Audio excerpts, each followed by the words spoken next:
기본적으로 어깨의 구조는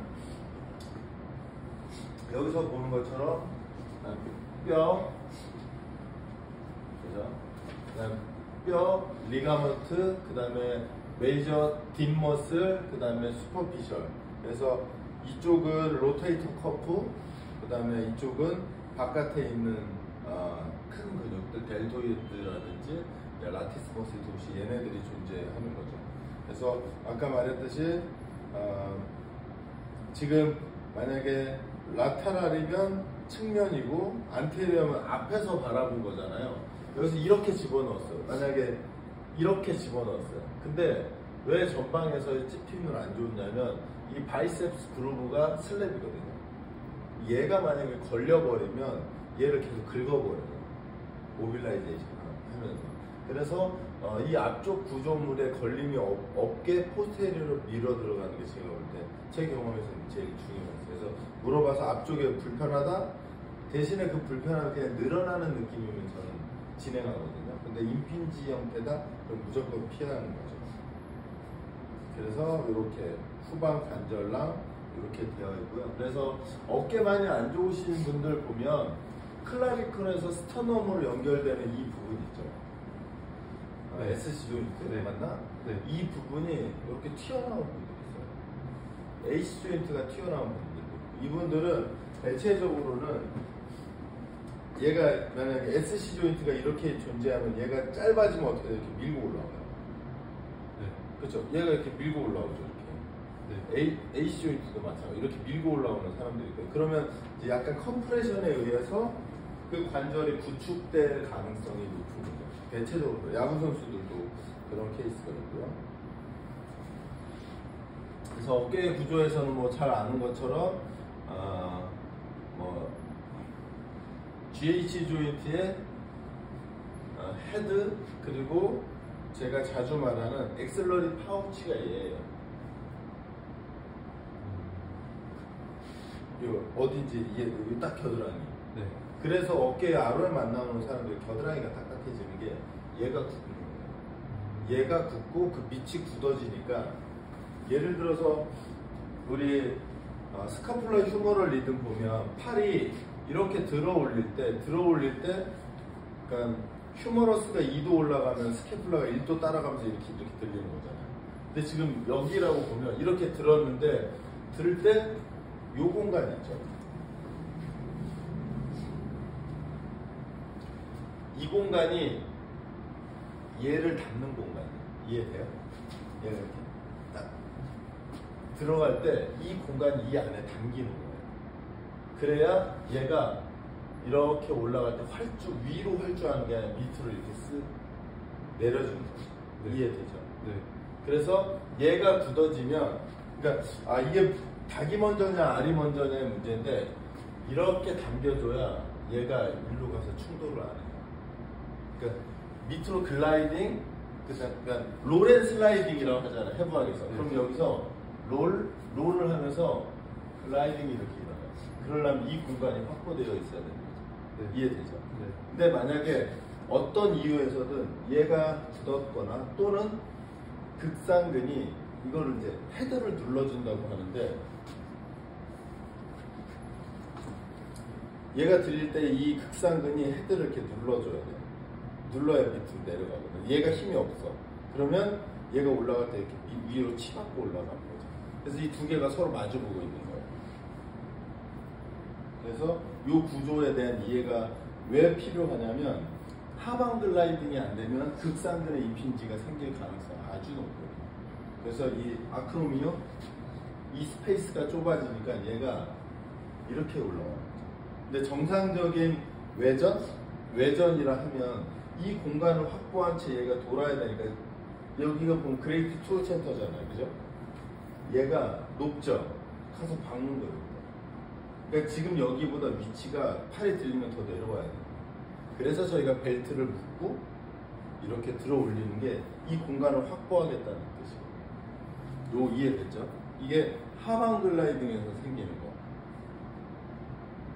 됐어요? 넘어가도 되죠? 그 다음에는 이건 측면 뷰에서 봤을 때 이 그레노이드 안에 이렇게 헤드가 실려 있는 거잖아요. 네. 그래서 해부학에서 나오듯이 아는 것처럼 이 그레이드의 표면에 3배만한 크기의 상완골 헤드가 얹혀져 있는 거니까 얘가 어디로든 움직일 수밖에 없는 거죠. 구조는 그렇게 돼 있습니다. 자, 그러면 그래서 이제 제가 지금 뭐 신경은 여기다 담지 않았는데 그래서 관절낭 그 다음에 로테이트 커프를 비롯한 안정화 근육 그 다음에 외곽에 있는 표면에 있는 대근육 이 3가지에 대한 구분이 필요하고 어떤 것이 짧아졌거나 어떤 것에 힘의 균형이 잃어서 ROM이나 힘이 안 나오는지에 대한 구분이 필요하다. 그냥 각각 해야 되는 작업이 다르니까 그렇게 이해해 주시면 좋을 것 같아요. 그래서 어깨 움직임은 아는 것처럼 플렉션, 익스텐션, 에비덕션, 어덕션, 인터널, 익스터널 로테이션 이렇게 크게 6가지로 구분되어 있고 이 6가지에서 안 나오는 동작이 예를 들어서 플렉션이 안 나와요. 플렉션. 그러면 얘 상대는 익스텐션 근육이니까 라티스, 델토이드 포스테로 파이버하고 라티스머스 도시 얘네들이 큰 근육으로 봤을 때 짧아진 거죠. 네. 그죠? 이거 됐죠? 왜냐면 주동근과 기랑근의 관계니까 만약에 내가 플렉션이 안 나오면 팩토랄리스 메이저하고 클라비클 파트 그 다음 델토이드 전방 섬유가 안테리어 파이버가 힘이 없는 거죠. 반대로 말하면 뒤에 있는 애들은 짧아진 거죠. 이 2개가 항상 같이 하나의 묶음으로 다닌다고 생각하면 되고 에비덕션하고 어덕션에서도 마찬가지고요. 그 다음에 뭐 로테이션 계열에서도 마찬가지죠. 그래서 그 움직임에 대한 이해도 필요하고 그리고 임핀지는 일반적으로 60도에서 120도 사이에서 임핀지가 생기거든요. 내가 팔을 들면 여기서부터 시작돼서 이 공간에서 임핀지가 생겨요. 그래서 여기가 페인 앙크라고 하거든요. 페인풀 앙크. 그래서 이 공간이 아까 말한 그레이트 트루 센터가 아크로미온에 이렇게 부딪히는 그 딱 위치거든요. 그래서 그 공간이 만들어지지 않았을 경우 이제 아크로미온이 충돌을 하게 되는 거죠. 그러면 충돌을 하면은 얘를 어떻게 저는 표현하냐면 여러분은 경험이 없을 수 있는데 어렸을 때 이렇게 소꿉장난하면서 쑥 놓고 돌로 이렇게 콕콕 찌잖아요. 모르셨죠? 네. 뭘로 표현해? 하여간 뭐 약간 풀 같은 거를 놓고 내가 이걸 돌로 찢는다고 생각해봐요. 네. 그렇게 찍히는 거거든요. 그게 임핀지가 돼. 그래서 걔가 10% 찢어졌냐, 20% 찢어졌냐, 30% 찢어졌냐에 따라서 극상근의 손상 비율이 몇 프로냐 이렇게 나오는 거예요. 그래서 여기서 계속 부딪히는 일이 생기면 극상근이나 극하근의 태연은 막을 수가 없게 되는 거죠. 그래서 이렇게 생겼어요. 그래서 이 각도에서의 통증의 제한이 필요하고 만약에 이 선수나 회원이 야구를 하거나 골프를 친다 그러면 이 각에서 힘을 못 써요. 그래서 보통은 예를 들어서 제가 그대로 흉내내면 60도 앞에서 임핀지가 생겨 이렇게. 그러면 선수가 이렇게 팔을 들어 올리다가 더 이상 못 올라가거든요. 그럼 어떻게 하냐면 여기서 돌리죠. 그죠? 여기서 더 올려서 탑이면 120도 아크까지 올라와야 되거든요. 이렇게 들어 올리면 120도 아크까지 싹 올라가. 이게 탑 포지션인데 올라가서 아파요. 이렇게 하면 그 그레이트 트루 센터가 걸리니까 이렇게 해서 걸리면 여기 이렇게 되죠. 또는 이렇게 들어 올릴 수가 없으니까 어떻게 들어요? 공을